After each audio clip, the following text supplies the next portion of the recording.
Hey, let me quickly explain how you can turn off the Talkback on the Google Pixel 9 Pro XL. So as you can see, the Talkback is enabled, and now we have to open the settings, and to do this we have to swipe with the two fingers if you don't have the settings icon on your screen. So swipe up to open the app drawer, and one more time with your two fingers swipe down until you find the settings icon.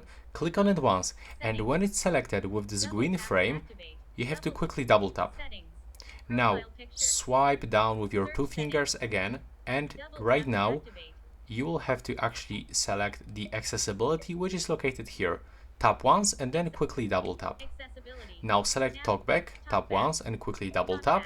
And now finally you have to select this switcher once and then quickly double tap. Then select turn off and quickly double tap. And as you can see, now we finally get rid of the Talkback. So yeah, that's how it looks right now. Please subscribe and see you in the next one.